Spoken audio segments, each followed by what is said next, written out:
लोग रोते क्यों है, हमारे आंसुओं से जो हमें हर्ट कर रहा है, जब उसे हमारे आंसुओं से कुछ लेना ही नहीं, कुछ देना ही नहीं, तो हम उसके सामने क्यों रोए? हम बर्दाश्त भी तो कोई चीज कर सकते हैं, सब्र भी तो कोई एक चीज है ना। इसके बारे में भी मैं आपको बताता हूँ, इसके बारे में भी मैं आपको बताता हूँ कि सब्र और बर्दाश्त हर इंसान का जो है ना, बस की बात नहीं, हर इंसान की अपनी अपनी लिमिट है। उस लिमिट तक उससे बर्दाश्त है, उसके बाद वो रोना शुरू करता है। एक बात, हम एक मिनट आपको इंटरप्ट कर रही हूँ। आपने कहा बर्दाश्त और सब्र जहाँ तक लिमिट है, अगर वो क्रॉस होगी तो बंदा रोना शुरू कर देगा। तो इसका मतलब है कि जो मर्द हजरात हैं उनमें वो लिमिट ज्यादा है। बिल्कुल है, मतलब वो बहुत कम रोते हैं। कुरान करीम में अल्लाह तबारक व तआला ने फरमाया कि हमने मर्द को फौलाद की तरह मजबूत और पहाड़ों की तरह बुलंद हौसला बनाया है। इनका हौसला ज्यादा है और औरत जो है नाजुक और हसास की तरह नर्म और नाजुक बनाया है। तो ये जो मर्द है ना, जरा सोचें कि जो औरतों को बार बार कहते हैं ना कि औरत के पास बेहतरीन हथियार सिर्फ आंसू है, तो ये सोचें कि ये गलत बात नहीं, उससे बेहतरीन हथियार उसकी मुस्कुराहट है। नहीं नहीं, ये बात भी तो गलत है ना। जब देखें, जब अल्लाह ताला ने औरत को बनाए नाजुक है, तो ज़ाहिर वो छोटी छोटी बातों को फील करेगी, वो हसास है तो वो ज्यादा फील करेगी और उसकी आंख में आंसू जल्दी आएंगे। तो फिर वो वाले सारे मर्द हजरात जो खवातीन को ब्लेम करते रहते हैं या उनके रोने को या उनकी तकलीफ को फील करने पर अगर उनको बातें सुनाते हैं, तो फिर ये गलत है। क्योंकि जब आपने कहा कि औरत नाजुक है और वो हसास है, मर्द की निस्बत बहुत ज्यादा हसास है, 100%, तो ऑफ कोर्स कि वो फील भी ज्यादा बिल्कुल करेगी। और दूसरी बात यह है कि मैं एक बात अर्ज करना चाहता हूँ अपने व्यूअर्स को कि बजाय रोने पे वक्त ज़ाया करने के, आप वही वक्त अल्लाह का शुक्र अदा करा करें। कितनी भी तकलीफ क्यों ना हो, कितनी भी परेशानी क्यों ना हो, आप अल्लाह रब्बुल आलमीन के शुक्र करने वाले बंदों में शामिल रहें सच्चे दिल के साथ। ये नहीं कि दिल में यो कि हम तो इतनी तकलीफ में बस ऐसे ही हम शुक्र अदा कर रहे हैं, नहीं, ऐसे दिल के साथ आपने अदा करना। टाइम हो चुका है आमिर साहब ब्रेक का भी, ठीक है, ब्रेक के बाद आपको दोबारा ज्वाइन करते हैं। आप लोग हमारे साथ साथ रहेंगे, लोग रोते क्यों है इसको भी डिस्कस करेंगे। ब्रेक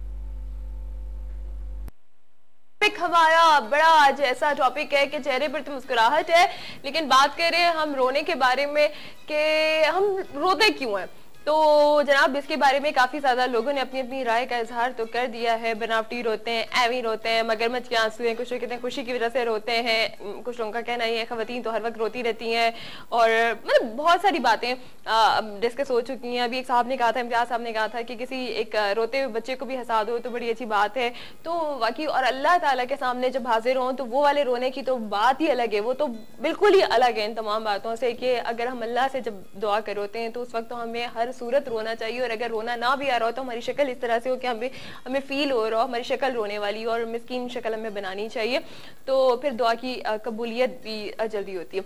तो खैर अभी हम टॉपिक को भी डिस्कस करेंगे और साथ साथ आपके जो कुछ स्किन प्रॉब्लम्स और हेयर प्रॉब्लम्स हैं उनको भी लेकर चलेंगे। आप लोग कॉल्स भी कर सकते हैं। मैं इस वक्त आप लोगों को मिलाऊंगी जो भी हम टॉपिक डिस्कस करेंगे। तो साथ साथ पहले ही मैं बता दूं कि हेयर ट्रांसप्लांट सर्जन भी है और माशाल्लाह बहुत अच्छे स्किन स्पेशलिस्ट भी हैं, तो डॉक्टर हनीफ सईद हमारे साथ हैं। अस्सलाम वालेकुम। वालेकुम अस्सलाम। कैसे हैं डॉक्टर साहब? अल्हम्दुलिल्लाह।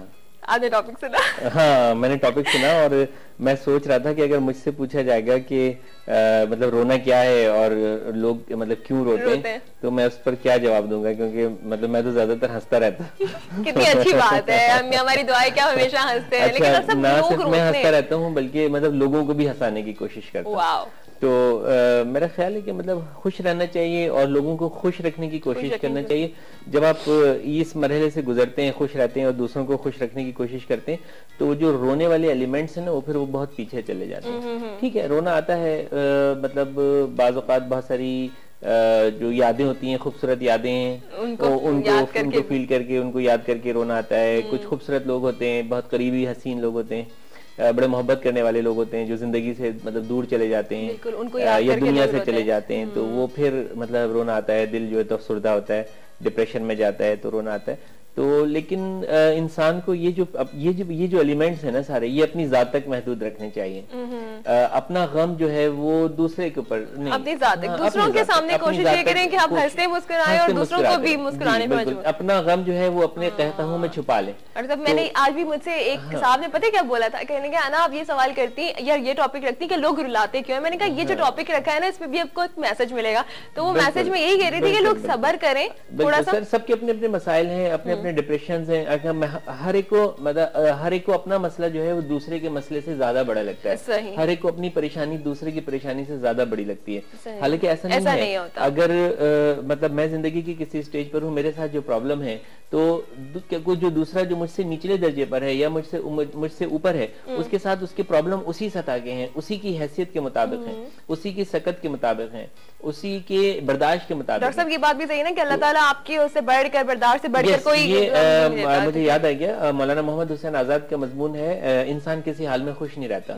तो उसका आखिरी जुमला है कि जो मुसीबतें हम पर पड़ती हैं वो हकीकत में हमारे सहारे के बराबर होती हैं, हम जितनी बर्दाश्त कर हमारे सहारे की, या फिर उनको सहते सहते हम उनके आदी हो चुके होते हैं, हम उनके आदी हो जाते हैं। तो ये इंसान की फितरत है, रोना हंसना जो है वो दोनों जिंदगी के दोनों तकाजे हैं। गम के मौके पे इंसान रोता है, खुशी के मौके पे इंसान हंसता है, लेकिन कुछ लोग जो है वो बिला जवाज मतलब अपनी वही जैसे मैंने बताया कि अपनी परेशानियां उनको जो है तो वो बड़ी लगती हैं और वो अपने आप को जो है तो वो बहुत ज्यादा समझते हैं कि वो मुसीबत में मुब्तला हैं या बहुत डिप्रेशन का शिकार हो जाते हैं। लेकिन ऐसा नहीं है, ऐसा नहीं होना चाहिए। आपको अल्लाह ताला ने अगर कुछ नहीं दिया है तो बहुत कुछ दिया हुआ भी है, तो उसका शुक्र अदा करें। उसका शुक्र अदा करें। मैं अभी आपसे सवाल करूंगी कि मैंने सुना है कि रोने से बाल भी गिरते हैं। रोगे डिप्रेशन में रोगे तो हमको रिलेट कर देते हैं इसको, ठीक है। अभी कॉलर्स को भी शामिल करेंगे और आप लोगों की जो प्रॉब्लम्स होंगी, अभी जो हमारा ये 7:30 तक का जो सेगमेंट है उसमें हम ज्यादा हेयर्स को डिस्कस करें, तो कोशिश करें कि जो आप लोगों के सवालात हो वो हेयर से रिलेटेड हो। ठीक है जी, अस्सलाम वालेकुम। अस्सलाम वालेकुम। वालेकुम अस्सलाम। यूसुफ साहब कैसे हैं आप? ना बेटा कैसी हैं आप? मैं बिल्कुल ठीक ठाक। देखिए आज मैं घर पर हूँ और मैं 20 मिनट से होल्ड पर हूँ और आमिर साहब से भी बहुत गुफ्तगू करनी थी। आमिर साहब का मैं बहुत ही अकीदतमंद हूँ और उनके जो फरमान है, उनकी जो बातें हैं, उससे इतना इम्प्रेस हूँ और इतना कुछ हासिल किया वो तो अभी चले गए, अभी तो हमारे साथ डॉक्टर हनीफ सईद साहब मौजूद हैं और बड़ी हमारी बराबर उनको देख रहा था, लेकिन मेरी कॉल नहीं मिला सके। कुछ आपका ब्रेक आ गया, कुछ खबरें आ गई, कुछ ये आ गई। बहरहाल चले, जिंदगी रही तो फिर मुलाकात हो जाएगी। आमिर साहब को मेरा बहुत बहुत सलाम और बहुत इज्जत के साथ उनके एक एक अल्फाज मैंने अपने अंदर परो लिए और उससे मैंने जो कुछ हासिल किया है आपको बता नहीं सकता। चलिए बहुत बहुत शुक्रिया कि आपने हमें कॉल किया साहब, thank you so much. Doctor साहब बैठे हैं, डॉक्टर साहब को भी मैंने बहुत दफा सुना है, ये डॉक्टर तो बहुत अच्छे हैं ही, लेकिन ये इस्लामी ख्यालात रखते हैं अपने और मजहबी ख्यालात रखते हैं। मैंने बहुत दफा इनकी बातें सुनी है। बहुत शुक्रिया जनाब, बहुत शुक्रिया नवाजिश।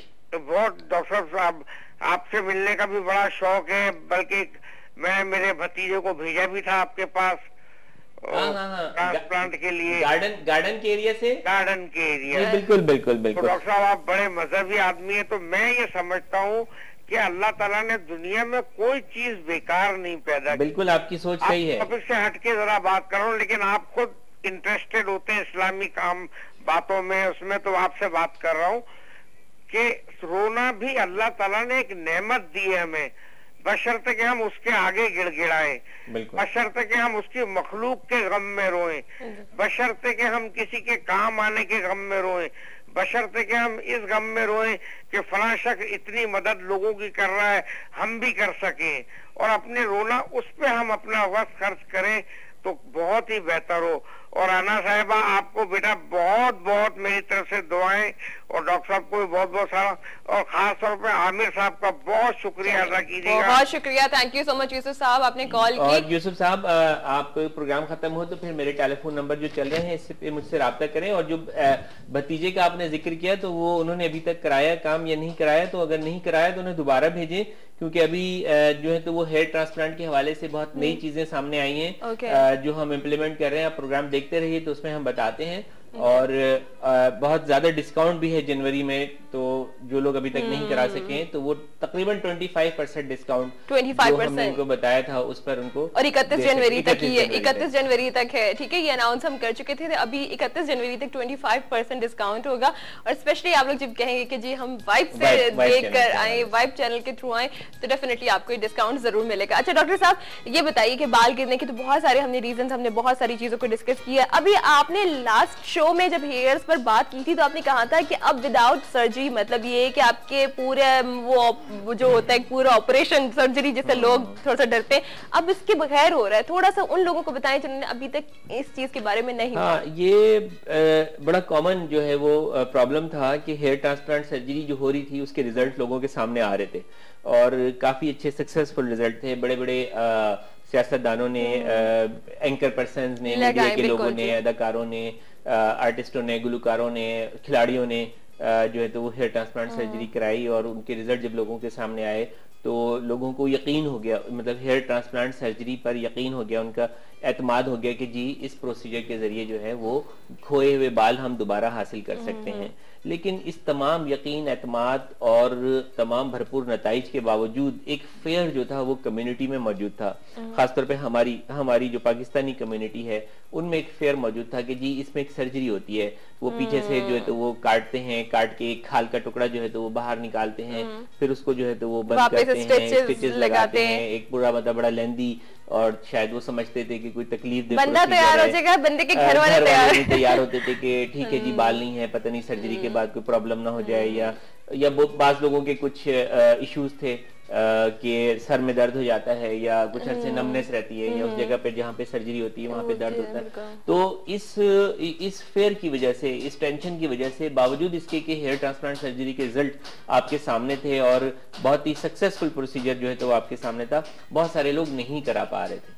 ठीक है, लेकिन शुक्र है अल्लाह का कि उसने इंसान को अकल दी है और कुरान में भी कुरान में भी फरमाया कि मतलब मैंने अकल भी दी है और अकल वालों के लिए इस पूरी कायनात में बहुत सारी निशानियां भी छोड़ी।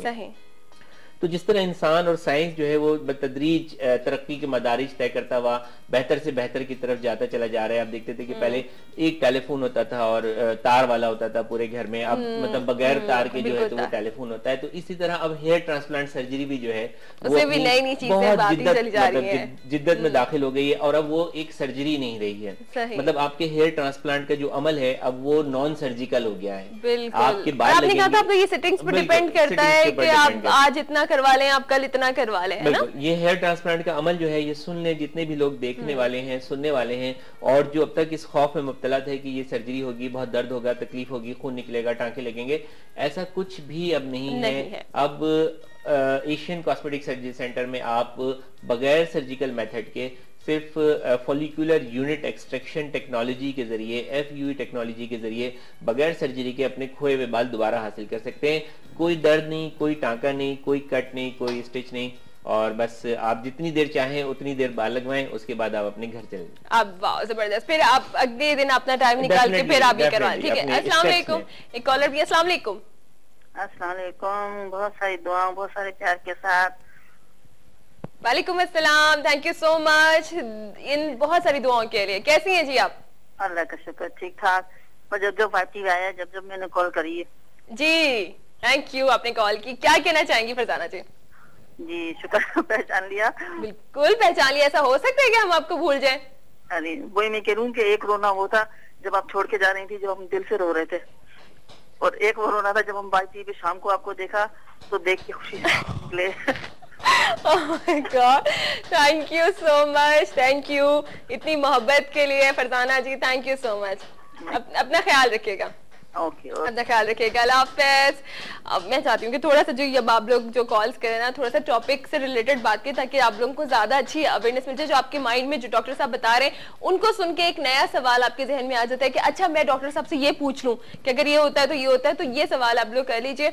और इसके साथ साथ डॉक्टर साहब अभी आपको अपने नंबर्स और अपने क्लिनिक का भी बता देंगे। नंबर्स तो कंटिन्यूसली डॉक्टर साहब के ऑन एयर हैं कि आप इनसे पूरी डिटेल भी ले सकते हैं। ये एक बहुत अच्छी बात होगी उन लोगों के लिए, स्पेशली उन लोगों की फैमिली के लिए जिनके बालों के साथ ऐसा कुछ मसला हो चुका है या बाल गायब हो चुके हैं, और स्पेशली यंग एज में ज्यादा प्रॉब्लम होती है। और अक्सर ऐसा भी होता है डॉक्टर साहब, एक अच्छी पर्सनालिटी होती है लेकिन अगर सिर्फ बालों का मसला होता है तो शादी अगर रिश्ता जा रहा होता है ना, ये मैं आपको बताऊं, बहुत सारे लोगों ने कहा कि शादी के जब रिश्ता जा रहा होता है तो वहां पर कह देते हैं लड़का अच्छा है, बाल नहीं है। वो खैर ऐसा कहना नहीं चाहिए, नहीं कहना चाहिए, लेकिन ये एक उसने जानबूझ के नहीं वो किया, अपने बाल नहीं बिल्कुल ना, ये एक नेचुरल फिनोमेना है।